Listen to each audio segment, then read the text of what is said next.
Hello guys, welcome back to my channel. मैं हूं नकुल और आज हमारा लॉज ऑफ मोशन का लेक्चर नंबर 9 होने वाला है, फास्ट ट्रैक जेई सीरीज का। इस सीरीज में यार हम पूरी जेई की 11th की फिजिक्स कर रहे हैं फ्रॉम जीरो टू एडवांस। और इसके साथ साथ हम इरोडो के सारे रेलेवेंट क्वेश्चंस भी कर रहे हैं ताकि तुम्हारी एक अच्छी प्रैक्टिस हो जाए एडवांस लेवल तक। तो यार इस सीरीज को कैसे फॉलो करना है मैंने तुम्हें ऑलरेडी इंट्रो वीडियो में बता रखा है, तो अगर अभी तक तुमने इंट्रो वीडियो नहीं देखी है तो जाके जल्दी से उसको देख लो। उसका लिंक मैं इस वीडियो के डिस्क्रिप्शन में डाल दूंगा। इसके अलावा अगर तुमने अभी तक टेलीग्राम ग्रुप ज्वाइन नहीं किया तो उसको ज्वाइन कर लो। सारे नोट्स वगैरह वहीं पर शेयर किए जाएंगे और इसके अलावा तुम्हारे जितने भी डाउट्स वगैरह होंगे वो भी तुम आपस में डिस्कस कर सकते हो उस ग्रुप के ऊपर। और इसके अलावा तुम्हें होमवर्क भी वहीं पे दिया जाएगा। तो बिना कोई टाइम वेस्ट किए शुरू करते हैं वीडियो को यार। तो यार आज हम पढ़ने वाले हैं सेंट्रीफ्यूगल फोर्स के बारे में। तो तुम हेडिंग डाल सकते हो सेंट्रीफ्यूगल फोर्स। तो सेंट्रीफ्यूगल फोर्स बेसिकली होता क्या है? तो इसमें कुछ नया नहीं है, हम काफी चीजें मतलब जो भी चीजें इसमें आने वाली है हम ऑलरेडी सब चीजें पढ़ ही चुके हैं। तो बेसिकली हमने पढ़ा था सूडो फोर्स के बारे में, ठीक है। तो सूडो फोर्स क्या होती थी कि किसी भी एक्सेलरेटेड फ्रेम में जब हम किसी एक्सेलरेटेड फ्रेम के रिस्पेक्ट में एनालिसिस करते थे अपने किसी भी टाइप के मोशन की, तो हम क्या बोलते थे कि उसमें नॉर्मल फोर्सेस जो अपनी रियल फोर्स होती है उसके अलावा हम एक और फोर्स लेते थे, जो कि होती थी सूडो फोर्स, जिसको हम कहते थे जिसको देख रहे हैं उसका मास और जहां से देख रहे हैं उसका एक्सेलरेशन। तो इनको मल्टीप्लाई करते थे और पलट करके भैया मतलब एक्सेलरेशन पलट करके जिस डायरेक्शन में देखने वाले का एक्सेलरेशन उसे उल्टा, इस तरीके से हम सूडो फोर्स लिखते थे। तो अब बस यही बात है। सपोज कोई एक बॉडी है, ठीक है, ये एक सर्कुलर मोशन कर रही है। कोई एक बॉडी है, सपोज एक ये पार्टिकल हो गया, ये वाला, ये सर्कुलर मोशन कर रहा है, ठीक है। तो अब इसके पास बेसिकली दो तरह के एक्सेलरेशन होते हैं, एक होता है इसका टेंजेंशियल एक्सेलरेशन, एक होता है इसका रेडियल एक्सेलरेशन, ठीक है। तो अब बेसिकली यहाँ पर दो तरह के सर्कुलर मोशन हो सकते हैं। ये पार्टिकल जो है इसकी दो पॉसिबिलिटी है। तो एक तो है कि ये यूनिफॉर्म सर्कुलर मोशन कर रहा हो, जिस केस में इसका एक्सेलरेशन जो नेट होगा वो होगा केवल रेडियल एक्सेलरेशन और एटी इसका जीरो होगा। और दूसरी पॉसिबिलिटी हो सकती है तुम्हारी कि ये नॉन यूनिफॉर्म सर्कुलर मोशन कर रहा हो, तो इसमें ए आर भी होगा और एटी भी होगा। चलो अभी के लिए हम सिंप्लीफाइड वाला वर्जन लेते हैं, हम ये लिखते हैं कि सपोज ये यूनिफॉर्म सर्कुलर मोशन कर रहा है पार्टिकल, ठीक है। तो जो ये पार्टिकल का फ्रेम है, अगर मैं इस पार्टिकल पे बैठकर ही इसकी एनालिसिस करूं, तो क्या ये एक्सेलरेटेड फ्रेम होगा? हाँ बिल्कुल होगा। खैर ये दोनों केसेस में एक्सेलरेटेड होगा, यूसीएम में भी और एनयूसीएम में भी। बट अभी हम बात कर रहे हैं सपोज यूनिफॉर्म सर्कुलर मोशन की, जिसमें नेट एक्सेलरेशन केवल एक्सेलरेशन रेडियल के बराबर है, ठीक है। तो क्या ये तुम्हारा एक्सेलरेटेड फ्रेम होगा? हाँ बिल्कुल होगा। तो इसमें भी स्यूडो फोर्स, अगर इस फ्रेम में मैं फोर्सेस लिखना चाहूँ तो इस पर एक स्यूडो फोर्स आ जाएगी। और वो होगी कितनी? जिसको देख रहे हैं उसका मास, सपोज पार्टिकल का मास m था, तो मास हो गया m और इसका एक्सेलरेशन ए आर, ठीक है। और इसको पलट के ऐड करेंगे तो बेसिकली रेडियल एक्सेलरेशन होता किधर है? इधर की तरफ। तो स्यूडो फोर्स किधर होगी? इधर की तरफ। तो जो स्यूडो फोर्स होगी वो कुछ इस तरफ आएगी। इसको हम लिखेंगे m इंटू ए आर, है ना। और इस m इंटू ए आर को तुम एम आर ओमेगा स्क्वायर भी लिख सकते हो या m we square by are भी लिख सकते हो, जो तुम्हारा मन करे, ठीक है। तो ये हो गया। तो बेसिकली इस पार्टिकल पर अगर हम इसकी एनालिसिस इसी पार्टिकल पर बैठकर कर रहे हैं तो एक स्यूडो फोर्स पिक्चर में आएगी। ये स्यूडो फोर्स है तुम्हारी एक तरह की, जो कि होगी ये, और इसी को हम बोलते हैं सेंट्रीफ्यूगल फोर्स, ठीक है। तो अब अगर कोई और फोर्स होगी तो उसको हम बेसिकली इससे इक्वेट कर देंगे। सपोज इस डायरेक्शन में कोई एफ फोर्स है, तो इसको पार्टिकल को अगर इक्विलिब्रियम में रहना है तो हम बोल देंगे एफ जो है वो एम ए आर के बराबर हो जाएगी, इस तरीके से, ठीक है। तो बेसिकली इसके फ्रेम में एक सूडो फोर्स आ गई। तो बस कुछ नया नहीं है, अभी तक भी हमने जितने सर्कुलर मोशन के पहले क्वेश्चंस किए हैं तो उसमें हम क्या करते थे कि इधर की तरफ नेट फोर्स जो होती थी इस पार्टिकल पे, इधर की तरफ जो नेट फोर्स होगी उसको हम m इंटू ए आर के बराबर करते थे। तो वही चीज है, वो m इंटू ए आर के बराबर करते थे। और अब हम क्या कह रहे हैं कि हम इस फ्रेम में ही बैठ गए, तो जितनी भी फोर्सेस आएंगी वो अभी भी वही कर रहे हैं, m इंटू ए आर के बराबर कर रहे हैं। m इंटू ए आर की एक स्यूडो फोर्स हमने यहाँ पे दिखा दी। जैसा स्यूडो फोर्स के केस में करते थे वो हम ऑलरेडी देख चुके हैं, बस वही हम सर्कुलर मोशन में अप्लाई कर रहे हैं। जस्ट इतना सही है, ठीक है। तो ये हो गया।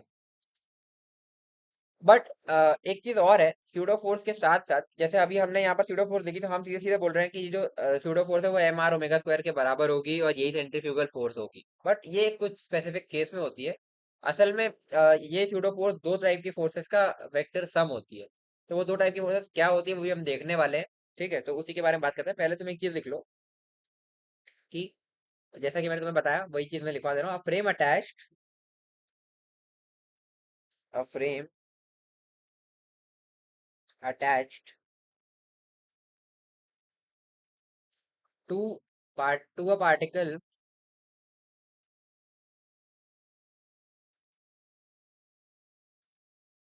Moving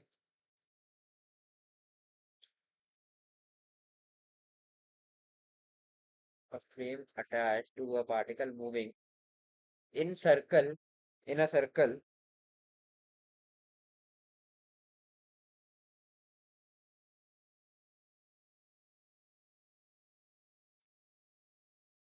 is always a non inertial reference frame. ऐसा क्यों? क्योंकि वो हमेशा एक्सेलरेटेड तो होगा ही, हमने देख लिया दोनों ही केसेस में, यूसीएम में भी और नॉन यूनिफॉर्म सर्कुलर मोशन में भी तुम्हारा जो फ्रेम इस पार्टिकल से अटैच्ड होगा वो हमेशा एक्सेलरेटेड ही होगा।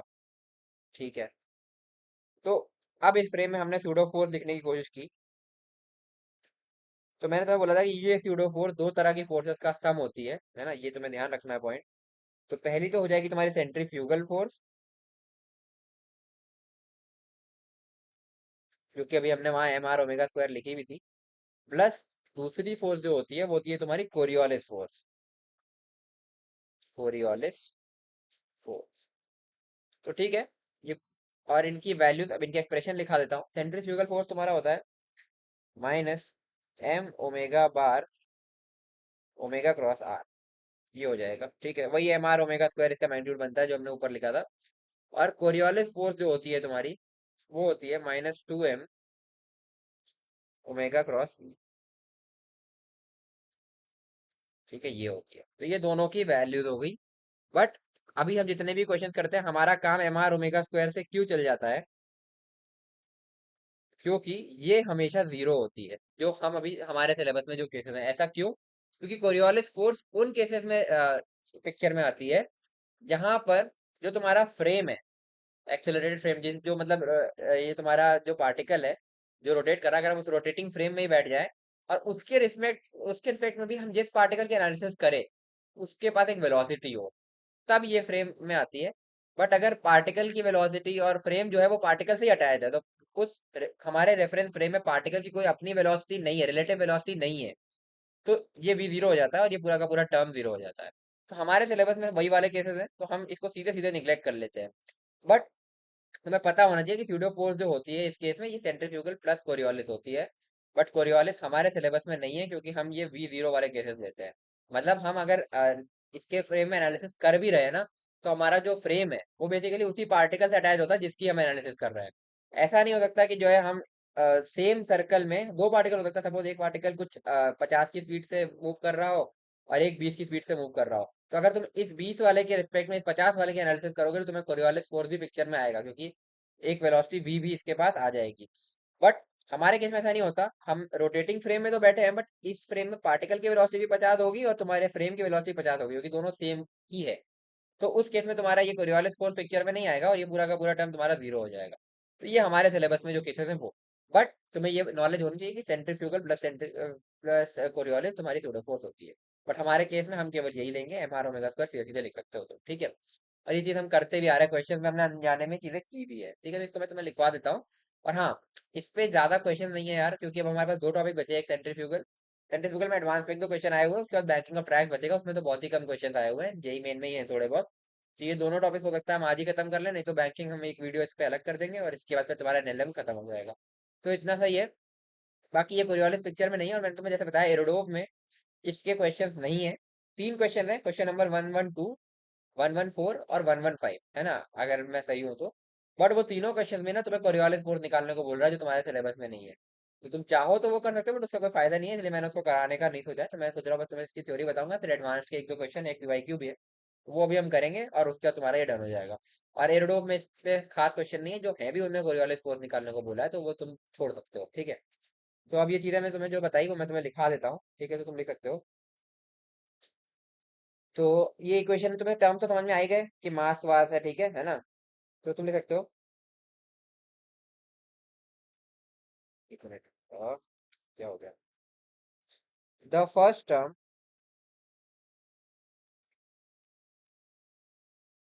इन अबव इक्वेशन। कौन सी इक्वेशन? ये वाली सेंट्रीफ्यूगल टर्म की बात हो रही है basically. In above equation is known as centrifugal force, is known as centrifugal force. And second term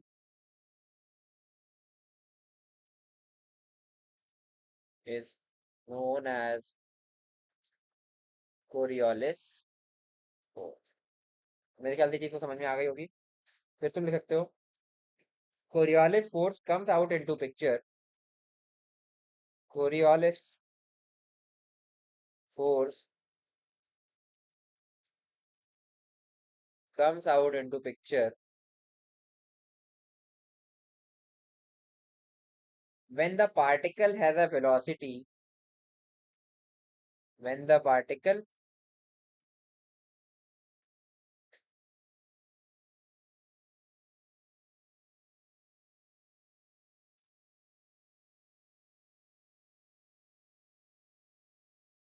लिख सकते हो Coriolis force comes out into picture when the particle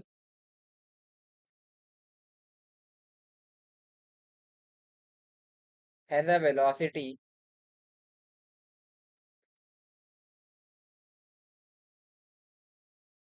relative to the observer which is rotating।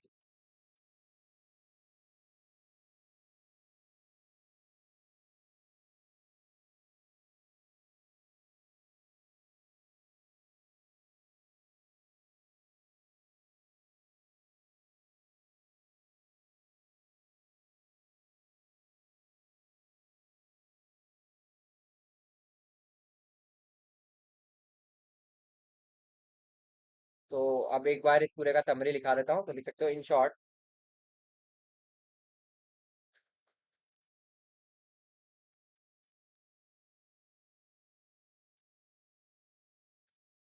when analyzing the statics of a particle, when analyzing the statics of a particle, next line में लिख देते हैं, of mass m from a frame of reference, from a frame of reference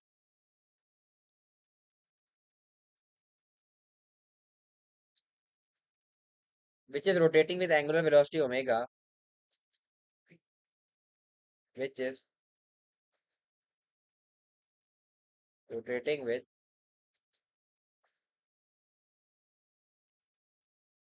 angular velocity omega, we need to add a pseudo force। ये वही चीज है जो अभी हम पूरा डिस्कस कर चुके हैं, उसको मैं लिखवा दे रहा हूँ ताकि तुम्हारे रिवीजन के लिए एक बार तुम्हारे पास नोट्स हो जाए। We need to add a pseudo force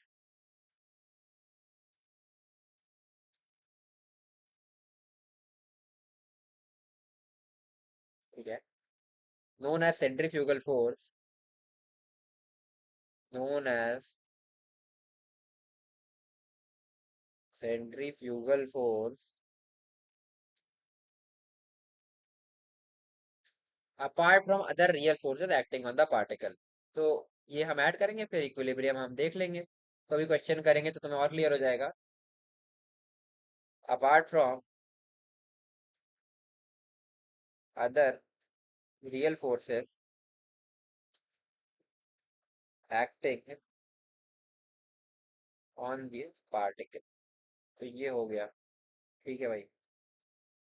अब ये एक्ट कैसे करेगी ये लिख सकते हो, centrifugal force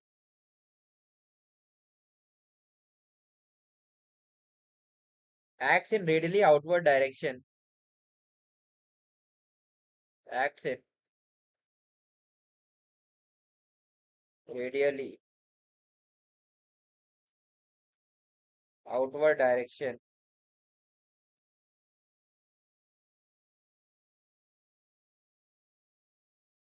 and has a magnitude of and has a magnitude of m omega square r where r is the distance of particle from the rotation axis। ठीक है। और अब ये तीसरा पॉइंट उतने काम का नहीं है, हम पहले लिख चुके हैं, बट फिर भी लिख लो, क्वेश्चन में इसका कोई यूज नहीं है, बट फिर भी लिख लो। तो if a particle has a velocity, if a particle has a velocity when observed from a rotating frame, when observed from a rotating frame, ठीक है, there will be two pseudo forces acting on it, there will be two pseudo forces acting on it, i.e. मतलब they are centrifugal and Coriolis forces, जिसकी हम बात पहले कर चुके हैं। तो इतनी ही थ्योरी है इसमें, मेरे ख्याल से क्लियर हो गई होगी, तो ये मैंने तुम्हें समराइज करके नोट्स भी दे दिए इसके। बस आज के लिए इतनी ही थ्योरी है, इसके बाद हम इस पे अच्छे क्वेश्चंस करने वाले हैं, तो एक बार फिर से देख लो। तो मैं तो फिर से बता देता हूँ कि सेंट्रीफ्यूगल फोर्स होता क्या है। कोई भी पार्टिकल अगर एक सर्कुलर मोशन कर रहा है, तो हम उसी के रोटेटिंग फ्रेम में अगर हम बैठ करके उसकी एनालिसिस करेंगे, मतलब पार्टिकल जिस पे इसी पार्टिकल में बैठकर उसका एनालिसिस करेंगे, तो एक स्यूडो फोर्स हमारे पास पिक्चर में आएगी, जो कि होगी तुम्हारी ये एम आर ओमेगा स्क्वायर, जिसको हम सेंट्रीफ्यूगल फोर्स भी बोल रहे हैं। ठीक है। अब ये वैसे तो दो फोर्सेस आएंगी, कोरियोलिस फोर्स भी आएगी, बट वो तब आएगी जब तुम्हारे पार्टिकल के पास तुम्हारे ऑब्जर्वर के रिस्पेक्ट में कोई एक वेलोसिटी होगी, जो मैं तुम्हें बता चुका हूँ। और जनरली हमारे केस में ऐसा नहीं होगा, जो हमारे सिलेबस में केसेस है उसमें ये भी जीरो होगा। तो पार्टिकल अगर रोटेटिंग फ्रेम में हम एनालिसिस कर भी रहे हैं, तो हम पार्टिकल पर ही बैठ के कर रहे होते हैं, तो रिलेटिव कोई वेलोसिटी नहीं होती है, तो ये पूरा का पूरा टर्म जीरो होता है। तो हम केवल सेंट्रीफ्यूगल फोर्स की बात करते हैं। फिर वही चीजें मैंने तुम्हें यहाँ पे लिखाई है पूरी, तो तुम्हारे नोट्स भी हो गए, तो तुम इससे रिवाइज भी आगे कर सकते हो। अब इसके हम कुछ क्वेश्चंस देखते हैं, तो उससे तुम्हें अच्छे से चीजें समझ में आ जाएगी। तो आगे बढ़ते हैं। तो अब इसमें एक दो क्वेश्चंस कर लेते हैं। ठीक है। तो पहला क्वेश्चन नोट कर सकते हो। क्वेश्चन है, पहले तो एक डायग्राम है, तो डायग्राम बना लेते हैं। एक सेकेंड। इस तरह की एक एक्सेस दी हुई है तुम्हें, वर्टिकल। ठीक है। तो इस पर एक हमारी सिलिके की डिस्क गिवन है। अरे यार, एक स्ट्रेट बन जाती ना। एक मिनट फिर से बनाता हूँ। अरे भाई, समझ जाना यार, ये स्ट्रेट ही है। ठीक है।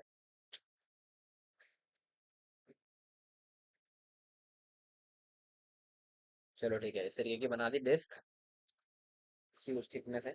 ठीक है, उससे कोई फर्क नहीं पड़ता, तो मैंने समझाने के लिए बनाई है। तो इस तरीके की तुम्हारे पास एक डिस्क गिवन है। फिगर यार थोड़ा सा ऐसे ही है, कैजुअल समझ लेना इसको। ठीक है। ये इस तरीके से ओमेगा से रोटेट कर रही है, और इससे एट अ डिस्टेंस आर तुम्हारा एक पार्टिकल एम रखा हुआ है। ठीक है। अब मैं लैंग्वेज दिखा रहा हूँ, तो इसमें लिखो a small block is placed, small block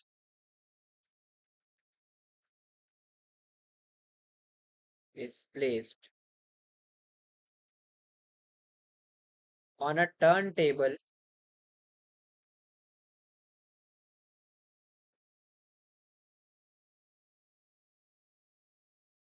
rotating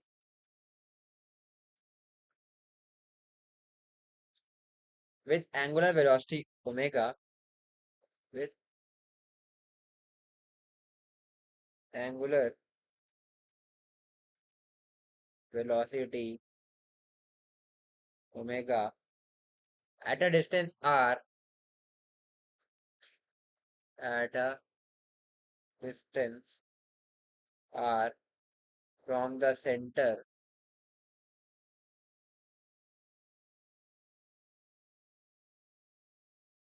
r from the sorry rotation axis। ठीक है, सेंटर नहीं, rotation axis. assume the coefficient of friction. Assume the coefficient of friction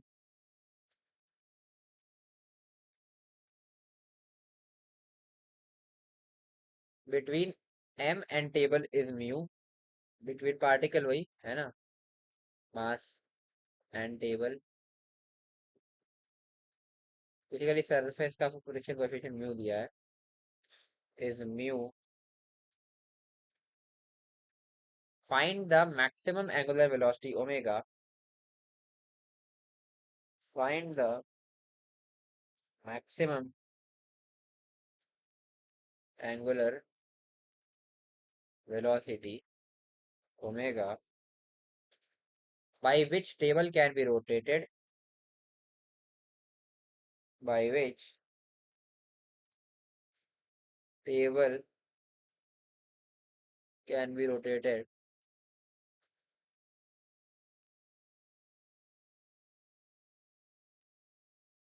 so that particle doesn't slip on the table. ठीक है, तो एक बार try करो, बहुत simple question है, नहीं तो फिर मैं बताता हूँ। तो चलो इसको सॉल्व करते हैं। तो ये बेसिकली ऐसा कह रहा है कि हम इसको कितनी maximum velocity, angular velocity omega से रोटेट कर दें कि पार्टिकल इस पर स्लिप ना करे। तो बेसिकली हम टेबल के फ्रेम में बैठ करके बात करेंगे, क्योंकि टेबल के रिस्पेक्ट में स्लिपिंग विपिंग की बात कर रहा है। तो अगर टेबल के फ्रेम में बैठेंगे तो इस पे अगर मैं फोर्सेस लिखूँ तो सबसे पहले तुम्हें वही स्यूडो फोर्स अपनी दिख जाएगी, जो कि सेंट्रीफ्यूगल फोर्स है तुम्हारी। वो होगी कितनी, एम आर ओमेगा स्क्वायर। अब बस यही एक फोर्स है, इसके अलावा इसको ही अपोज करने के लिए तुम्हारा फ्रिक्शन काम करेगा। तो जब फ्रिक्शन अपनी मैक्सिमम वैल्यू पर लग जाएगा तब तक ये स्लिप नहीं करेगी, उसके बाद स्लिप करेगी। तो ये एफ एस मैक्स हो गया। तो बस सिंपली तुम्हें यही करना था, तुम यहाँ पे लिख सकते हो कि F S max is equal to M R omega square. Okay, F S max हमारी क्या होगी, म्यू एम जी, है ना, क्योंकि म्यू नॉर्मल होगा बेसिकली। तो इस पे तुम्हारा नॉर्मल क्या होगा, इस तरीके से ऊपर की तरफ एक्ट करेगा, है ना, नॉर्मल, जो कि एम जी के बराबर भी होगा, जो कि एम जी नीचे की तरफ एक्ट करेगा। ये तो मैं समझ में आ ही रहा होगा। तो म्यू नॉर्मल के बराबर तुम्हारा ये हो गया, तो mu m g is equal to M R omega square. तो ओमेगा स्क्वायर की वैल्यू आ जाएगी तुम्हारी, एम से एम कट कर देते हैं, म्यू जी बाई आर। तो ओमेगा मैक्स की वैल्यू तुम्हारी आ जाएगी म्यू जी बाय आर, ये root over mu g by r. तो तुम्हारा आंसर हो जाएगा। बस सिंपल 2 लाइन का क्वेश्चन था यार ये। ठीक है, तो यही है, आगे बढ़ते हैं अगले क्वेश्चन की तरफ।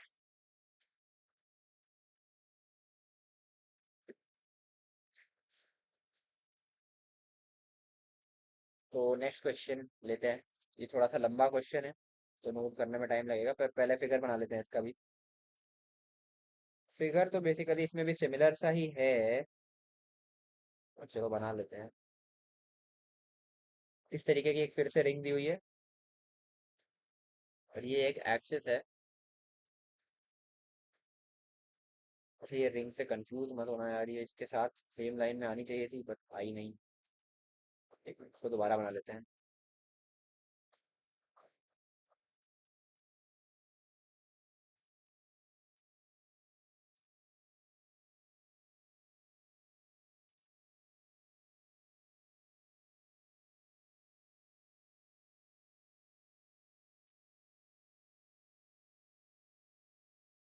हम्म,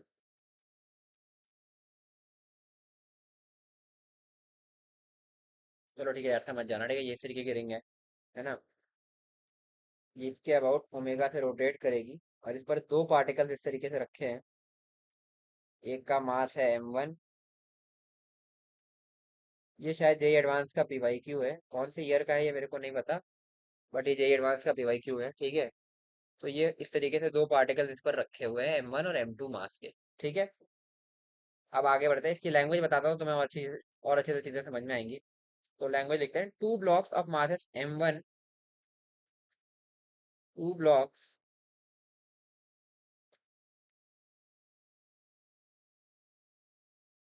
of masses m1 equal to 10 kg m1 equal to 10 kg and m2 equal to 5 kg are connected to each other, connected to each other, थोड़ा लंबा क्वेश्चन है, लिखने में टाइम लगेगा.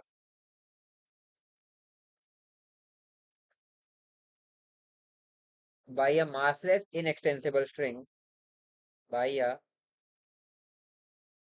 massless inextensible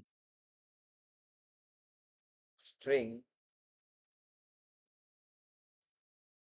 of length 0.3 meter, of length L equal to 0.3 meter, and they are placed along a diameter, and they are placed along a diameter of a turntable, of a turntable, and coefficient of friction between m1 and coefficient of friction between m1 and and turntable is mu1 equal to 0.5, and between m2 and turntable is mu2 equal to 0. ठीक है.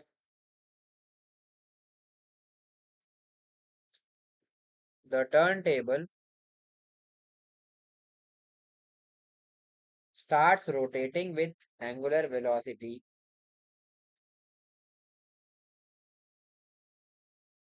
starts rotating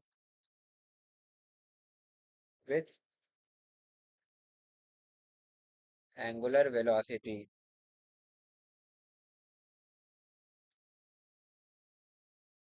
omega equal to 10 radian per second, omega equal to 10 radian per second, and at the moment, sorry, and at this moment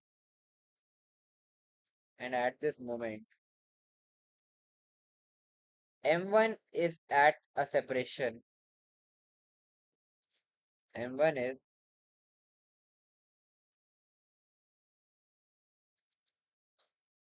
at a separation r1 is equal to 0.12 meter from the center.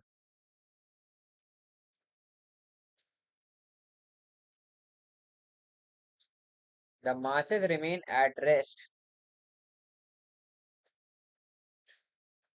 The masses remain at rest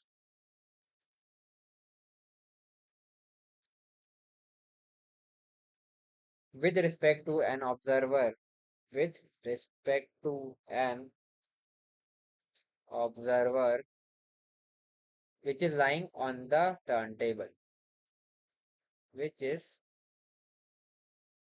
lying on the turntable. अब इसमें तीन parts हैं question में. पहला part, find the frictional force acting on m1, find the frictional force acting on m1. Second part, the minimum angular speed of table, the minimum angular speed of table so that masses slip from given position, so that masses slip from given position.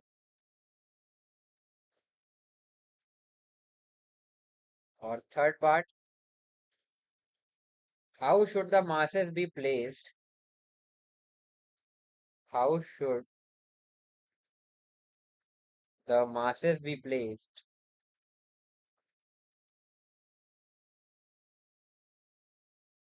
on the turntable with string?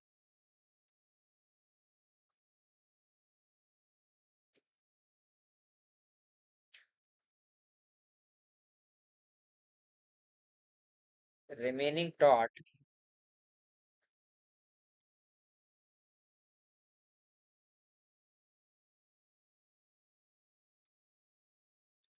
so that there is no frictional force acting on F1.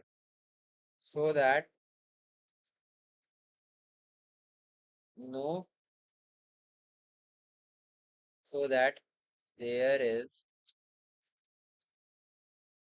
no frictional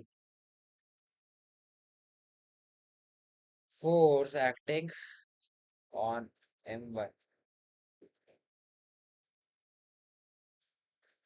तो काफी सारी चीजें इसमें पूछ ली है, तो बहुत लंबा क्वेश्चन है, एक पेज एक बार पे तो पूरा स्क्रीन पे आएगा भी नहीं। तो आई होप तुमने नोट कर लिया, नहीं किया तो रिवाइंड करके एक बार फिर से पूरा देख लो और नोट कर लो, और इसके बाद एक बार खुद से करने की ट्राई करो, फिर वीडियो पॉज करके फिर उसके बाद फिर मैं बताता हूँ।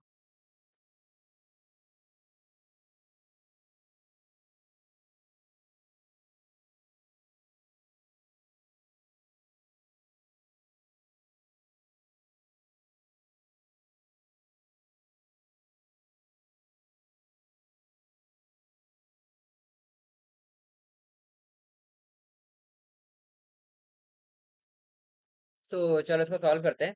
तो इसमें बोल रहा है, अब एक एक करके चीजें देखेंगे। Two blocks of masses M1 equal to 10 kg, M2 equal to 5 kg। तो इन्फॉर्मेशन को मैं अंडरलाइन करते चल रहा हूँ, कभी भी लंबा क्वेश्चन दिखे तो ये सब चीजें तुम यूज कर सकते हो, ये टेक्निक्स, तुम्हारा टाइम बचेगा। और अगर जैसे स्क्रीन पे क्वेश्चन है तुम्हारे एग्जाम में, तो स्क्रीन पे क्वेश्चन आएगा तो लिखते चलो एक जगह पर, बट मैं अभी अंडरलाइन कर रहा हूँ। M1 equal to 10 kg, M2 equal to 5 kg, ठीक है। Connected to each other by a mass in extensible string, ठीक है। और ये L इक्वल टू 0.3, तो इन दोनों के बीच का जो गैप है वो 0.3 मीटर दिया हुआ है, और ये किसी एक डायमीटर पर रखा हुआ है, ठीक है। Coefficient of friction between M1 and turn table is mu 1 equal to 0.5, ये एक इंपॉर्टेंट इन्फॉर्मेशन है। और M2 और टर्न टेबल के बीच में जो फ्रिक्शन कोएफिशिएंट है वो 0 है, ये इंपॉर्टेंट पोजीशन, इंपॉर्टेंट इन्फॉर्मेशन है। Turn table start rotating with angular velocity omega equal to 10 radian पर सेकंड, ये एक इंपॉर्टेंट इन्फॉर्मेशन है। And at this moment M1 is at a separation of R1 equal to 0.12 metre, ये एक important information है from the centre, ठीक है। The masses remain at rest with respect to observer, ठीक है। ये भी एक इंपॉर्टेंट इन्फॉर्मेशन है कि with respect to observer which is lying on turn table, ठीक है। ये सारी चीजें हो गई। तो frictional force acting on M1, तो ठीक है, इसका पहले एफबीडी बनाएंगे। तो इसको मैं यहाँ से उठा ले रहा हूँ, तुम्हें तो दोबारा बनाना पड़ेगा, ठीक है। तो इसको कॉपी करेंगे यहाँ से और हम इसको चलेंगे यहाँ पर, ठीक है भाई। तो अब इनका पहले फ्री बॉडी डायग्राम देखते हैं। ये वैसे बोल रहा है कि ये इंपॉर्टेंट पॉइंट यहाँ पर ये है कि masses remain at rest with respect to an observer which is lying on the turn table, ठीक है। तो टर्न टेबल पे बैठे ऑब्जर्वर के रिस्पेक्ट में हम इन दोनों की बात करते हैं। सपोज टर्न टेबल पर तुम्हारा एक ऑब्जर्वर बैठा है, तो उसके रिस्पेक्ट में इन पर फोर्सेस क्या होंगी? एक तो इनका इनका वेट होगा, और इनका इनका एक नॉर्मल होगा। तो जैसे इस पे नॉर्मल होगा N1, इस पे नॉर्मल होगा N2, और वेट भी होगा अंदर नीचे की तरफ, तो वो मैं अभी नहीं दिखा रहा, तो वो समझ गए तुम। उसके अलावा और फोर्सेस क्या होंगी? इस पर एक होगी तुम्हारी सेंट्रीफ्यूगल फोर्स, जो कि होगी तुम्हारी M2 R2 ओमेगा स्क्वायर, ठीक है। और इस पर भी तुम्हारी एक सेंट्रीफ्यूगल फोर्स होगी, जो कि होगी तुम्हारी M1 R1 ओमेगा स्क्वायर। इसके अलावा इस पर इस ब्लॉक यहाँ पर इस स्ट्रिंग की टेंशन होगी, और जो टेंशन इस पर होगी वही सेम टेंशन तुम्हारी यहाँ पर भी होगी, ठीक है। तो क्या एफबीडी कंप्लीट है? नहीं। क्यों? क्योंकि क्या इस पर तुम्हारा जो फ्रिक्शन कोएफिशिएंट है म्यू 1, वो कितना है? 0.5 है। और यहाँ वाले पर जो तुम्हारा फ्रिक्शन कोएफिशिएंट है म्यू 2, वो है तुम्हारा पॉइंट, सॉरी तुम्हारा 0 है।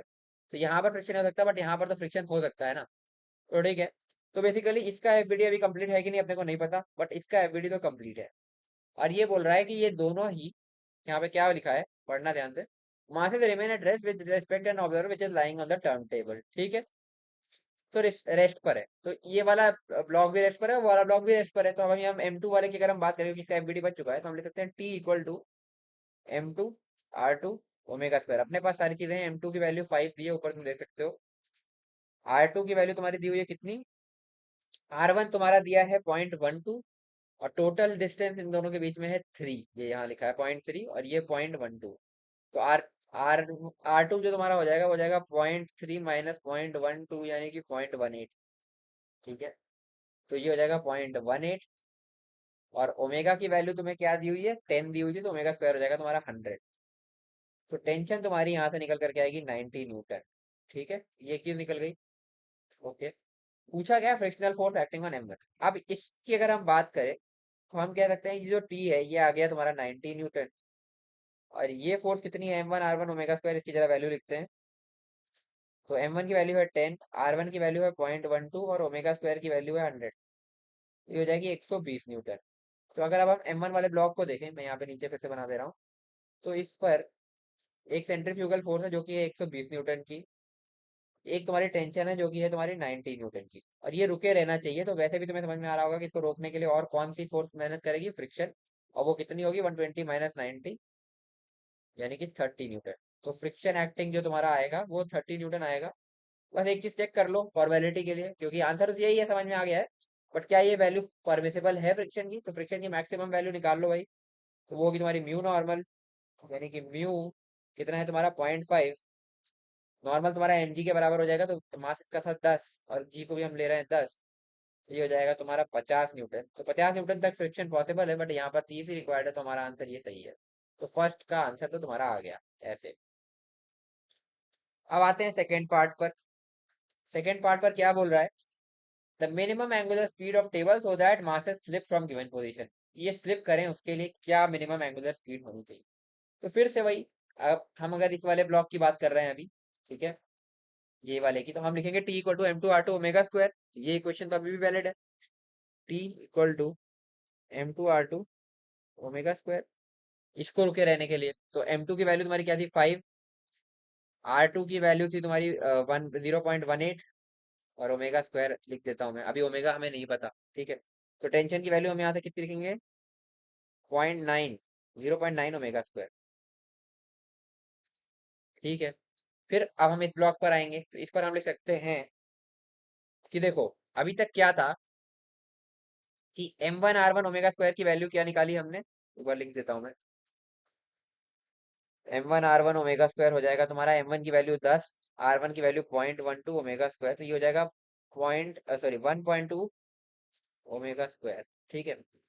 तो ये जो 1.2 ओमेगा स्क्वायर है, ये वाला, ये बेशक तुम्हारा टेंशन से ज्यादा है, तो फ्रिक्शन तुम्हारा किधर एक्ट करेगा, इधर टेंशन के साथ में ही एक्ट करेगा अभी भी। और कितना एक्ट कर सकता है, अगर हमें इसको रोक के रखना है तो फ्रिक्शन अपनी मैक्सिमम ताकत लगा दे, है ना, ठीक है। क्योंकि देखो ओमेगा बढ़ेगा तो ये दोनों बढ़ेंगे, तो हम ऐसा लिख सकते हैं। तो इस केस में मैक्सिमम के लिए हम ऐसा कह सकते हैं ना, कि तुम्हारा जो 1.2 ओमेगा स्क्वायर जो हमने निकाला है, ये हो जाएगा तुम्हारा टेंशन यानी कि 0.9 ओमेगा स्क्वायर प्लस फ्रिक्शन की मैक्सिमम वैल्यू, है ना, फ्रिक्शन अपनी मैक्सिमम ताकत पर लग जाए तो ये रुका रहेगा, ठीक है। तो फ्रिक्शन की मैक्सिमम वैल्यू आएगी तुम्हारी 1.2 omega square minus 0.9 omega square, यानी कि कितनी, ये आ जाएगी तुम्हारी, सॉरी एक मिनट, चलो तुम्हें ऐसे समझा देता हूँ। चलो अभी मैक्सिमम अगर नहीं बोल रहा है, तुम्हें हो सकता है डाउट हो कि मैक्सिमम क्यों बोल रहे हैं। चलो फ्रिक्शन बोल दिया, फ्रिक्शन तुम्हारा उसी डायरेक्शन में ही लगेगा ना, तो वो तो सही है। तो फ्रिक्शन की वैल्यू आई तुम्हारी ये, तो ये आ जाएगी कितनी, फ्रिक्शन की वैल्यू आ गई तुम्हारी 0.3 ओमेगा स्क्वायर। तो ओमेगा स्क्वायर की वैल्यू आ गई तुम्हारी F/0.3, यानी कि 10F/3, ठीक है। ये ओमेगा स्क्वायर की वैल्यू आ गई। तो अब हमसे कह रहा है कि मैक्सिमम ओमेगा कितना हो जाए, तो ओमेगा मैक्स के लिए तुम्हारा एफ भी मैक्स हो जाए, तो बात बन जाएगी, क्योंकि एफ बढ़ाओगे तो ओमेगा बढ़ेगा, ठीक है। तो फ्रिक्शन की मैक्सिमम वैल्यू कितनी है, तो हम लिख सकते हैं ओमेगा मैक्सिमम का स्क्वायर तुम्हारा हो जाएगा फ्रिक्शन की maximum value 10 F max by 3, और एफ मैक्स की वैल्यू हमें पता है 50 है, तो हम लिख सकते हैं 10 × 50/3, ये ओमेगा एम बोल दे रहा हूँ का स्क्वायर। तो ओमेगा मैक्स की वैल्यू तुम्हारी जो आ जाएगी वो हो जाएगी √of 500/3, यानी कि 10 √5/3 रेडियन पर सेकेंड। तो इतना मैक्सिमम ओमेगा हो सकता है। तो ये तुम्हारा सेकेंड पार्ट भी इस तरीके से सॉल्व हो गया। अब आते हैं थर्ड पार्ट पर, जो कि लास्ट पार्ट भी है इस क्वेश्चन का। तो इस पार्ट में बोल रहा है तुमसे कि how should the masses be placed on the turn table with the string remaining taut so that there is no frictional force acting. तो फिर से देखो, अब की बारी कह रहा है कि इस तरीके से है। अब वो R1 R2 वाली कंडीशन इसने हटा दी कि कितनी कितनी दूर है। अब हमने सपोज मान लिया कि ये कुछ x1 दूरी पर रखा है और ये कुछ x2 दूरी पर रखा है। एक चीज हमें पता है कि x1 + x2 तुम्हारा कितने कितना होगा, 0.3। ये हमें क्वेश्चन ने शुरू में दिया है। अब ये कह रहा है कि इनको हम कैसे रखें कि फ्रिक्शन ना, कोई भी फ्रिक्शन एक्ट ना करे। फ्रिक्शन एक्ट ना करे तो कौन कौन सी फोर्सेस होंगी, इस पर हमने एक तो दिखाई दी M2 R2 ओमेगा स्क्वायर, और इधर टेंशन, और इस पर टेंशन, और M1 R1 ओमेगा स्क्वायर। अब हम कह रहे हैं, वो क्या रहा था बेसिकली कि इन दोनों को रेस्ट पे रखने के लिए, अभी तक जो पुराना केस है उसमें क्या था कि यहाँ पे इन दोनों को हम इक्वेट करते थे। फिर हमारी जो टेंशन आ रही थी ना वो कुछ M1 R1 ओमेगा स्क्वायर से कम आ रही थी, जिसकी वजह से फ्रिक्शन को यहाँ पर लगना पड़ रहा था साथ में इसको रोक के रखने के लिए। बट अब हमने क्या किया, इस R1 R2 को चेंज कर दिया। R1 R2 को चेंज कर दिया, तो अब कुछ ऐसा करो कि जो टेंशन है वो दोनों जगह, ये जो टेंशन है, ये टेंशन इसके भी बराबर हो और इसके भी बराबर हो। मतलब अब ये दोनों इक्विलिब्रियम होने चाहिए। तो यहाँ से तुम लिख सकते हो tension equal to M1 R1 omega square, sorry M1 X1 omega square. ये x1 है, ठीक है, और ये x2 है। और यहाँ से तुम लिख सकते हो tension equal to M2 X2 omega square. यहाँ से दोनों को इक्वेट कर दो, तुम लिखोगे M1 X1 omega square equal to M2 X2 omega square. Omega square cancel out. तो यहाँ से M1 की वैल्यू थी तुम्हारी 10, तो तुम लिखोगे 10x1 इक्वल टू 5x2, यानी कि 2x1 इक्वल टू x2। और तुम्हें एक चीज पता है कि x1 + x2 इक्वल टू 0.3 है। x1 + x2 equal to 0.3 given है। तो x2 की वैल्यू मैं 2x1 रख दूं यहाँ से, तो मैं कह सकता हूँ x1 + 2x1 इक्वल टू 0.3। तो यहाँ से मैं कह सकता हूँ 3x1 इक्वल टू 0.3, यानी कि x1 इक्वल टू 0.1 मीटर आ जाएगा। और x2 तुम्हारा इक्वल टू 2x1 है, तो वो x2 तुम्हारा यहाँ से आ जाएगा 0.2 मीटर। तो अगर हम इस तरीके से रख देंगे तो कोई भी फ्रिक्शन एक्ट नहीं करेगा। तो बेसिकली ये वाली लेंथ तुम्हारी 0.1 मीटर हो जाए और ये वाली लेंथ तुम्हारी 0.2 मीटर हो जाए। ये तुम्हारा थर्ड पार्ट का आंसर हो जाएगा। तो यही है। तो इस तरीके से इस पूरे क्वेश्चन को तुम्हें सॉल्व करना था। तो आई होप तुम्हें ये समझ में आ गई होगी और इसमें कोई भी डाउट मेरे ख्याल से अब नहीं होना चाहिए। तो इसी तरह के क्वेश्चन तुम्हारे सेंट्रीफ्यूगल फोर्स में आते हैं।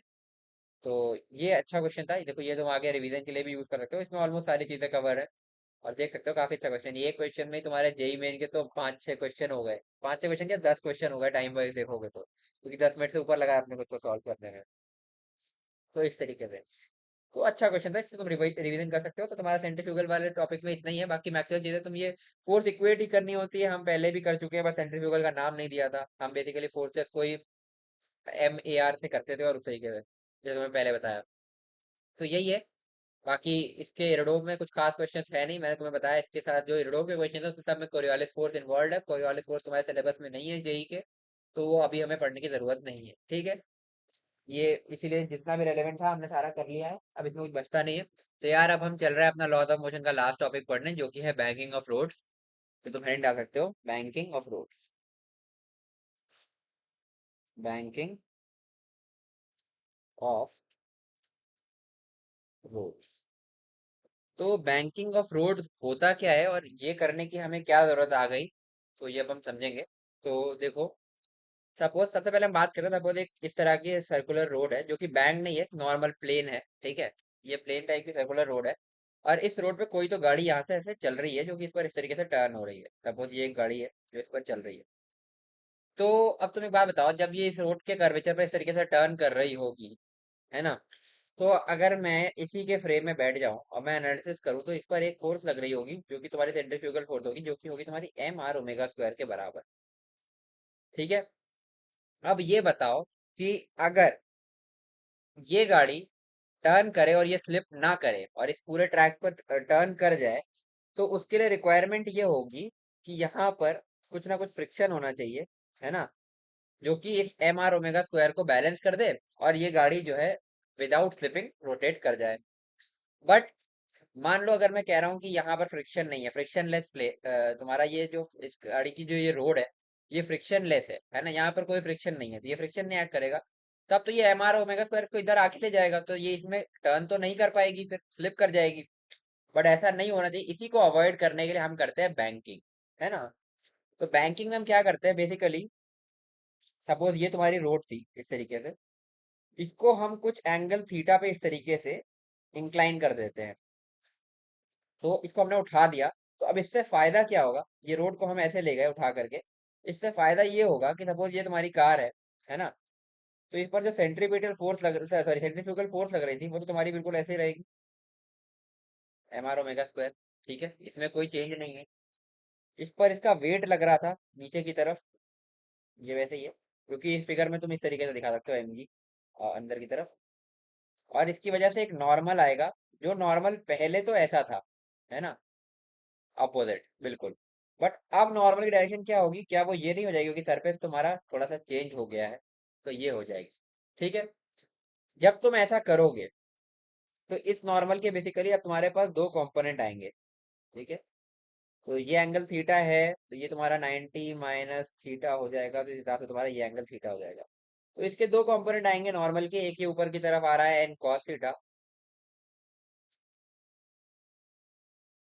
N sine theta. तो अब हुआ क्या, बैंकिंग से फायदा ये हुआ तुम्हारा सबसे बड़ा, कि यहाँ पर अगर मैं कह दूं कि फ्रिक्शन नहीं है, तो इस एम आर ओमेगा स्क्वायर को बैलेंस आउट करने वाला कोई नहीं था, तो ये गाड़ी इस पर बिना स्लिपिंग के टर्न कर ही नहीं सकती थी। बट अब बैंकिंग के बाद भले फ्रिक्शन हो ना हो, उससे हमें कोई फर्क नहीं पड़ता। अब यहाँ पर इस नॉर्मल के दो कंपोनेंट हो गए हैं, एक ये एन कॉस थीटा, एक एन साइन थीटा। इसमें से ये एन कॉस थीटा तुम्हारे वेट को बैलेंस कर रहा है, और एन साइन थीटा जो है वो एम आर ओमेगा स्क्वायर को बैलेंस आउट कर सकता है। तो अगर ये N sine theta M are omega square को बैलेंस आउट कर देगा, तो गाड़ी बिना स्लिपिंग के यहाँ से मूव कर जाएगी, मतलब तुम्हारी टर्न कर जाएगी। तो फॉर टर्निंग, है ना, विदाउट स्लिपिंग, यहाँ पे इक्विलिब्रियम होना चाहिए, तो हम कह सकते हैं N cos theta equal to M G, और N sine theta is equal to M R omega square, जिसको हम M we square by are भी कह सकते हैं, ठीक है। ये हो गया। डिवाइड करोगे, इससे इसको डिवाइड कर दो, तुम्हें मिलेगा tan theta is equal to V square by G R. तो v की वैल्यू यहाँ से आ जाएगी root over G R tan theta. तो ये v वेलोसिटी, अगर ये वेलोसिटी की वैल्यू होगी, तो तुम्हारी गाड़ी बिना स्लिपिंग के यहाँ पर आराम से टर्न ले लेगी फॉर बैंकिंग एंगल थीटा। इसको हम बोलते हैं बैंकिंग एंगल, ठीक है। तो जितने एंगल पे हमने बैंक किया है उसको हम बैंकिंग एंगल कहते हैं। अगर ये बैंकिंग एंगल बढ़ाओगे, तो ये परमिसिबल स्पीड भी तुम्हारी बढ़ जाएगी, ठीक है। तो जितनी ज्यादा स्पीड रिक्वायरमेंट है, इसीलिए तुमने देखा होगा कि जनरली तुम्हारे जो रेस ट्रैक्स होते हैं, अगर तुम ये नैस्कर वगैरह रेस वगैरह फॉलो करते हो, तुम्हें पता होना चाहिए। तो जो रेस ट्रैक होते हैं वो ज्यादातर ऐसे स्लैंट क्यों बनाए थे, क्योंकि वहाँ पे बहुत हाई स्पीड पे गाड़ियां चलानी होती है। तो जितना ज्यादा ये थीटा होगा, उतना ज्यादा तुम्हारी वी की परमिसिबल वैल्यू होगी, ठीक है। तो उतनी ज्यादा वी पर तुम्हारा सर्कुलर मोशन आराम से हो पाएगा, तो ये इसलिए हम ज्यादा वैल्यू रखते हैं, ठीक है। तो लिख सकते हो कि uniform circular motion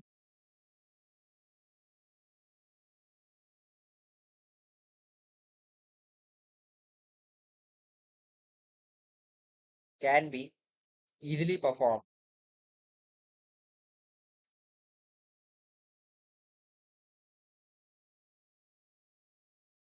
on a bank track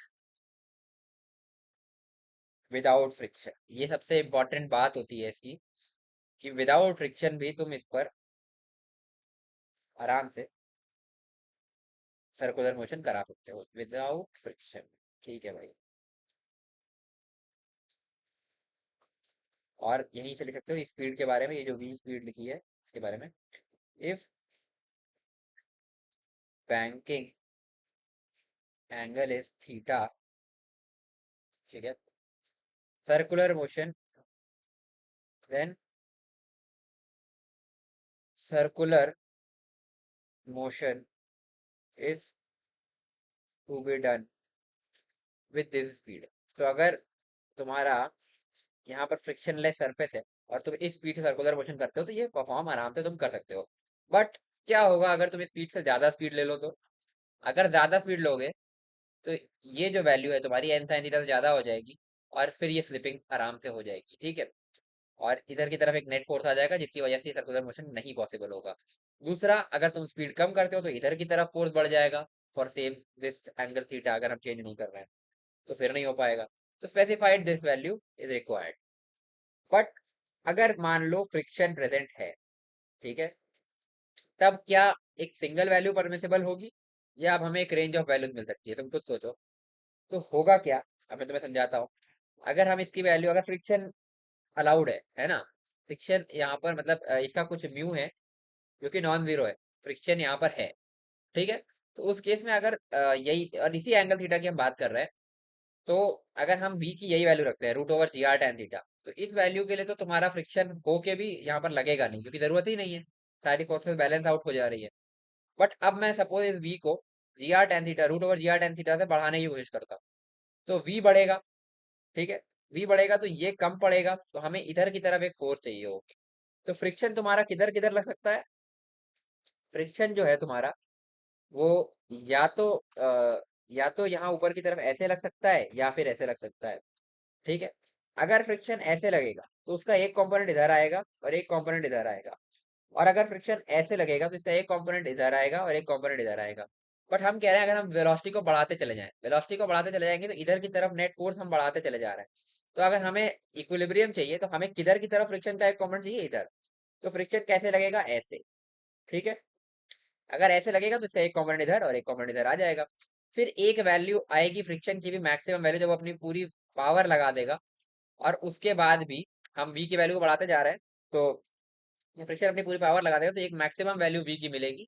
जिससे ज्यादा अगर हम v को बढ़ाएंगे तो फ्रिक्शन और ये एन साइन थीटा, फ्रिक्शन का जो कंपोनेंट इधर आएगा ये और ये एन साइन थीटा मिल करके भी इसको नहीं रोक पाएंगे और फिर से तुम्हारा सर्कुलर मोशन पॉसिबल नहीं होगा। तो इस तरीके से हमें एक v की मैक्सिमम वैल्यू मिलेगी। फिर यहीं पे देखो, अगर हम v को घटाएंगे तो नेट फोर्स इधर की तरफ आएगी। तो अब हमें क्या चाहिए? फ्रिक्शन का कंपोनेंट हमें इस डायरेक्शन में चाहिए ताकि जो है बैलेंस आउट कर सके। तो फ्रिक्शन ऐसे लगेगा ताकि उसका एक कंपोनेंट इधर और एक कंपोनेंट ऊपर की तरफ आए।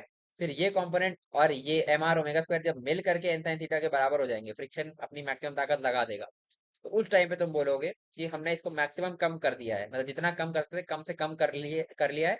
इससे कम करेंगे तो फ्रिक्शन अपनी पूरी ताकत मिला करके और इसको जोड़ करके भी एन साइन थीटा जो है भारी पड़ेगा और फिर से तुम्हारा मोशन नहीं हो पाएगा। तो इस तरीके से हमें v की एक रेंज मिल जाएगी मिनिमम से मैक्सिमम, तो वो हम कैलकुलेट करते हैं, ठीक है। तो ये बात मैंने तुम्हें समझा दी। अब मैं तुम्हें बना करके दिखाता हूँ मैं क्या कह रहा हूँ। तो आओ देखते हैं। तो बेसिकली यही हमने रोड को बैंक कर रखा है एट एन एंगल थीटा,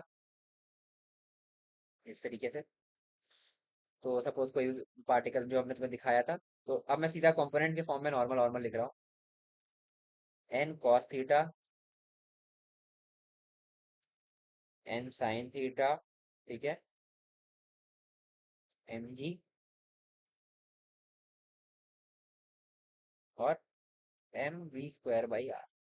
तो v equal to root over G R tan theta के लिए तो ये सारी फोर्सेस बैलेंस थी।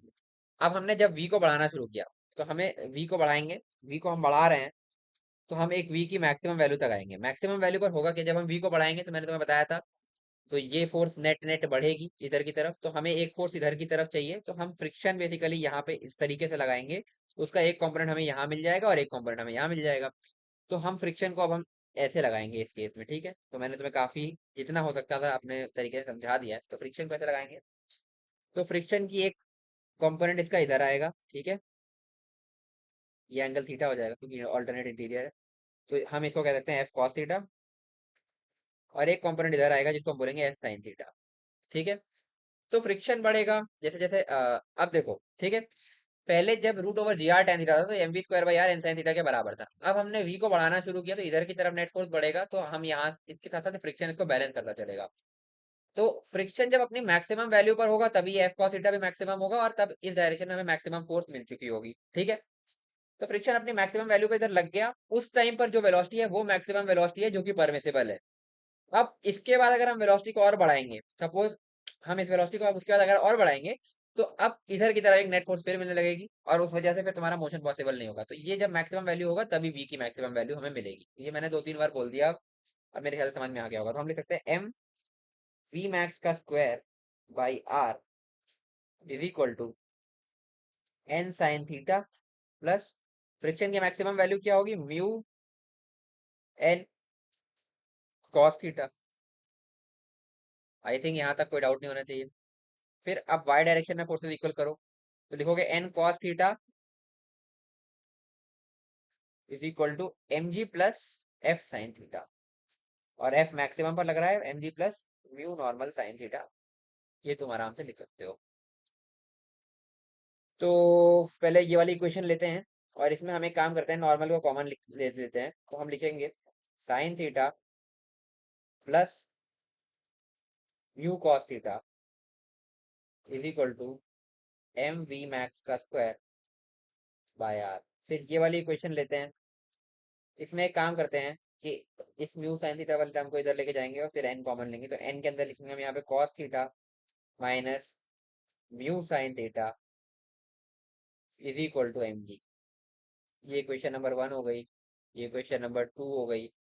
1 डिवाइडेड बाई 2 कर देंगे तो नॉर्मल नॉर्मल कैंसिल आउट हो जाएगा, अपने पास न्यूमरेटर में आएगा साइन थीटा, पहले एलएचएस लिख रहा हूँ, sign theta plus mu cos theta upon cos theta minus mu sine theta. ठीक है, तो ये हो गया तुम्हारा इधर, और इधर m और m कैंसिल आउट हो जाएगा, ऊपर बचेगा v मैक्स का स्क्वायर और नीचे बचेगा r बाय आर जी। तो हम लिखेंगे v मैक्स का स्क्वायर बाय आर जी। ठीक है, एक काम करते हैं, ऊपर नीचे cos थीटा से डिवाइड करते हैं, तो ऊपर बचेगा तुम्हारा 1 plus mu, sorry, tan theta plus mu upon 1 minus mu tan theta is equal to v max का स्क्वायर बाय आर जी। तो v मैक्सिमम वैल्यू जो तुम्हारी आएगी वो होगी R G, sorry, root over R G into में mu plus tan theta upon 1 minus mu tan theta. तो इस तरीके से तुम मैक्सिमम v की वैल्यू निकाल सकते हो। अब बात करेंगे मिनिमम की।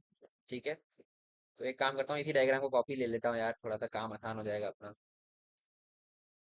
ठीक है ना, ये डायग्राम हो गया अपना इसी में। तो लॉजिक में तुम्हें पहले समझा चुका हूँ, तो आगे बढ़ते हैं। ये फ्रिक्शन को हटा रहा हूँ क्योंकि फ्रिक्शन का डायरेक्शन बदलने वाले हैं। अरे यार, ग्रीन वाला हट नहीं पाएगा, चलो छोड़ो, जानते हो, हटाओ। ठीक है, समझ जाना, इसको पर्पल कर देता हूँ फिर से। ठीक है, तो अब वही बात है फिर से। अब हम क्या कर रहे हैं कि v की हम वैल्यू को घटा रहे हैं, root over G R tan theta पर ये इक्विलिब्रियम था, अब v को घटाएंगे तो v की एक मिनिमम वैल्यू परमिसिबल होगी। तो v को अगर हम घटाएंगे तो इधर की तरफ नेट फोर्स आती जाएगी, तो अब हमें फ्रिक्शन ऐसे लगाना पड़ेगा ताकि उसका एक कॉम्पोनेंट इधर और एक कॉम्पोनेंट इधर आए, और जब ये अपनी मैक्सिमम पर इसके साथ मिल जाएगा तब जो वैल्यू होगी वही वैल्यू होगी v की मिनिमम। अगर उससे भी v को कम करोगे तो फ्रिक्शन अपनी मैक्सिमम वैल्यू पर लगकर और इसको मिला कर भी इससे कम रह जाएगा, और इधर की तरफ एक नेट फोर्स आ जाएगी, और फिर उसके बाद तुम्हारा मोशन पॉसिबल नहीं होगा। तो ठीक है, पहले तो हम फ्रिक्शन लिखते हैं। यहाँ पे फ्रिक्शन इस तरीके से लगेगा। तो अब इससे कंपोनेंट लेंगे तो इधर आएगा एक, ये एंगल थीटा है, तो इसको लिखेंगे एफ कॉस थीटा, ये होगा तुम्हारा एफ साइन थीटा।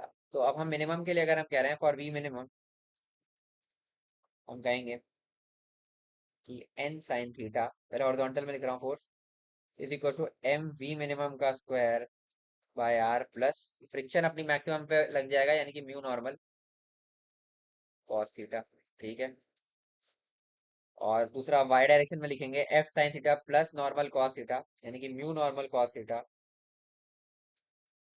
है ना, sorry F sine theta, sorry mu normal sine theta है, बेसिकली फ्रिक्शन साइन थीटा के साथ मल्टीप्लाइड है, प्लस एक और क्या है एन कॉस थीटा। ये तुम्हारा किसके बराबर हो जाएगा, एम जी के बराबर हो जाएगा। ठीक है, पहले फर्स्ट वाली इक्वेशन लाता हूँ। ठीक है, और यहाँ से नॉर्मल को एक तरफ लिखता हूँ, अंदर लिखूंगा sign theta minus mu cos theta. ठीक है भाई।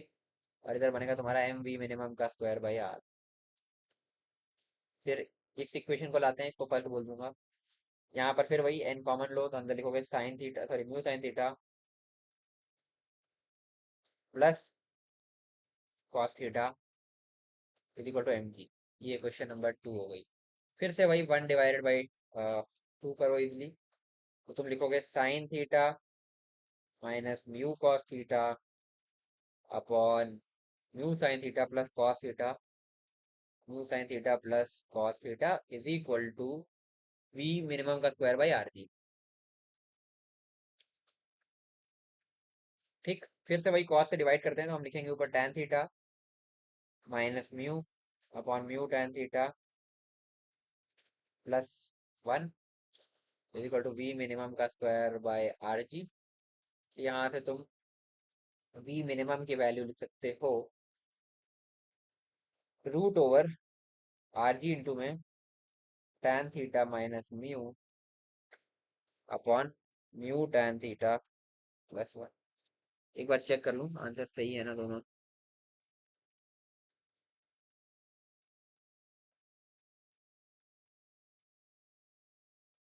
ठीक है। तो ये वैल्यू भी एकदम सही है, तो वी मिनिमम की ये वैल्यू आ जाएगी। जो लॉजिक मैंने समझा दिया, आंसर तुमने देख लिया। बाकी ये रटने की मेरे ख्याल से कोई जरूरत नहीं है, एक तो इसमें क्वेश्चन ही कम आते हैं, ऊपर से अगर तुम्हें लॉजिक पता है तो तुम 2 मिनट में इसको डिराइव कर लोगे। ठीक है। तो अब वी की परमिसिबल वैल्यूज क्या है, वी मिनिमम से वी मैक्स। तो अगर तुम इस रेंज में गाड़ी चला रहे हो तो तुम्हारी बिना स्लिपिंग के गाड़ी निकल जाएगी, अगर फ्रिक्शन वाली रोड है तो। ठीक है, मतलब फ्रिक्शन वाली आ, हाँ सॉरी, रफ रोड है बेसिकली, जिसमें म्यू नॉट इक्वल टू 0 है, तो उसमें ये परमिसिबल वैल्यूज हो गई। बट अब तुम यहीं पे देख लो, म्यू की वैल्यू 0 रखोगे तो दोनों में तुम्हें root over G R tan theta मिल जाएगा। तो देख सकते हो, अगर म्यू 0 फ्रिक्शनलेस रोड है तो वी मिनिमम तुम्हारी कितनी निकलेगी, अगर म्यू इक्वल टू 0 कर दूं मैं तो root over G R tan theta. और मैक्सिमम वाले पर भी आ जाओ, इसमें भी ट्राई कर लो कि अगर म्यू 0 करोगे ये तुम्हारा आएगा root over G R tan theta. तो अगर यहाँ से क्या समझ में आया कि अगर फ्रिक्शनलेस रोड है तो एक ही वैल्यू परमिसिबल है, मिनिमम भी वही है मैक्सिमम भी वही है, वैल्यू ही वही है root over G R tan theta. ठीक है। बट इंपॉर्टेंट बात कि अगर बैंक्ड रोड है तो बिना फ्रिक्शन के भी तुम टर्न कर सकते हो कार को। बट अगर अनबैंक्ड रोड होती तो तुम कुछ नहीं कर सकते थे, फिर तो स्लिपिंग ही स्लिपिंग होनी थी। ठीक है। तो ये बैंकिंग की इंपॉर्टेंस है कि पहली तुम्हारी जो है क्या कहते हैं, एक रेंज ऑफ वेलोसिटी तुम्हें मिल जाती है टर्निंग के लिए, और दूसरा तुम बिना फ्रिक्शन के भी रोड पे गाड़ी टर्न कर सकते हो। ठीक है। तो आई होप ये चीज तुम्हें क्लियर हो गई होगी, बैंकिंग में इससे ज्यादा कुछ है नहीं, और इस पे ऐसे ही छोटे मोटे क्वेश्चन आते हैं, यही वी मिनिमम वी मैक्सिमम ये सब चीजें निकालने के। तो ज्यादा क्वेश्चन इस पे यूरोप में भी है नहीं, पीवाईक्यूज में भी एडवांस के आज तक आए नहीं है, जेई मेन में एक एक मिनट के क्वेश्चन है, यही डायरेक्ट इसी पूरी थ्योरी पर सारे क्वेश्चन है यार, ये कर लिया तो सब हो ही गया है ऑलमोस्ट।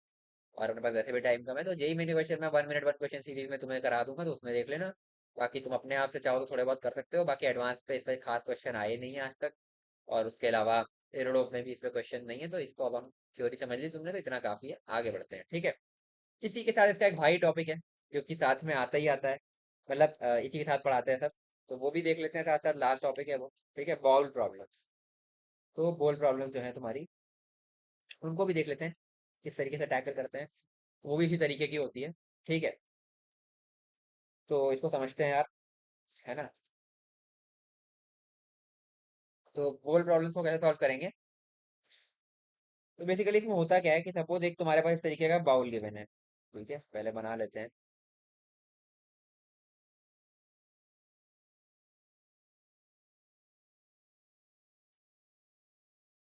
मिनट यार, पहले प्रॉपर बना लिया जाए।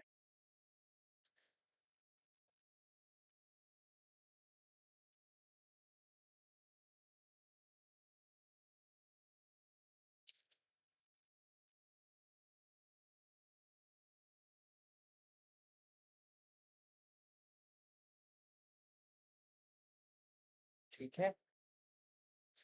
सपोज इस टाइप का तुम्हारे पास एक बॉल गिवन है। ठीक है। अब इसकी मैं एक एक्सिस ड्रॉ कर लेता हूँ। ठीक है। एक ये इसका प्लेन हो गया, और एक ये इसकी,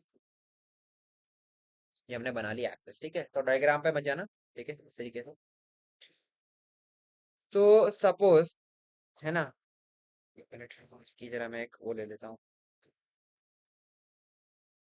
सपोज तुम्हारे पास एक पार्टिकल है जो कि किसी पॉइंट पर तो यहाँ पर रखा है, ठीक है। एक मिनट, किसी एक पोजीशन पर है, और ये पोजीशन सपोज इसको मैं ओ से ऐसे कनेक्ट कर देता हूँ इस तरीके से, तो ये हो गई, ठीक है। जो कि यहाँ से कुछ हाइट एच पर है, ठीक है। तो ये तुम्हारी सिचुएशन है, ठीक है। तो ये एक पार्टिकल है। तो अब इस पर जरा मैं फोर्सेस अगर देखूं, ठीक है, ठीक है। तो एक इस पर वेट लग रहा है इसका mg, इसके अलावा एक इस पे होगा नॉर्मल, ठीक है। बैंकिंग जैसा ही सिस्टम है। तो पहला केस है कि बाउल रोटेट नहीं कर रहा है, ठीक है, यानी कि यहाँ पर ओमेगा इक्वल टू 0 है, फर्स्ट केस। अगर ये रोटेट नहीं कर रहा है तो बस यही दोनों फोर्सेस हैं, है ना। तो अब एक काम करता हूँ, ये बताओ कि इस केस में क्या ये बाउल स्टेशनरी रह पाएगा, तुम खुद सोचो। तो इसका आंसर तुम्हें मेरे ख्याल से पता होगा कि क्योंकि यही दोनों फोर्सेस हैं, तो इसके अगर तुम कंपोनेंट लेते हो तो ये किधर आएगा, ठीक है। इस एंगल को मैंने थीटा बोल दिया, ठीक है। तो ये हो जाएगा, ये भी तुम्हारा थीटा हो जाएगा, तो ये आ जाएगा तुम्हारा एम जी कॉस थीटा, और ये आ जाएगा तुम्हारा एम जी साइन थीटा। तो इस केस में हुआ क्या यार कि तुम्हारे एम जी साइन थीटा को बैलेंस करने के लिए कोई नहीं है ना। तो अगर ये रोटेट भी नहीं कर रहा है और यहाँ पर फ्रिक्शन भी नहीं है, ठीक है। अगर फ्रिक्शन होता तब तो ये रुकने की एक चांस होती, ठीक है। बट फ्रिक्शन भी नहीं है और ओमेगा भी 0 है ना। तो ये हमारा जो पहला केस है, इसमें omega 0 and mu is also 0, मतलब फ्रिक्शन भी नहीं है। तो इस केस में तुम्हारा कुछ नहीं हो सकता, ये particle can't be at rest लिख सकते हो, पार्टिकल कांट बी एट, ठीक है। तो ये इधर की तरफ आएगा ही, नीचे की तरफ वो दिख रहा है तुम्हें। तो एफबीडी से भी हमने समझ लिया। सेकंड केस, सेकंड केस में बोल रहा है कि म्यू तो तुम्हारा अभी भी 0 है, ठीक है ना। बट इसको अब हमने किसी ओमेगा से रोटेट कर दिया which is not equal to 0, ठीक है। तो इस केस में क्या होगा तुम्हारा, इस पर फोर्सेस जो आएंगी वो एक तो हो जाएगी तुम्हारी वेट mg, ठीक है। उसके अलावा एक हो जाएगा तुम्हारा ये नॉर्मल, ठीक है। फिर वही नॉर्मल के कंपोनेंट्स ले लेते हैं, सॉरी नॉर्मल के नहीं, इसके लेते हैं। इसके कंपोनेंट लेंगे तो एक तुम्हारा आएगा ये mg cos थीटा, और एक तुम्हारा आएगा mg sin थीटा। तो ये तो अभी पिछले सिनेरियो जैसे ही दिख रहा है।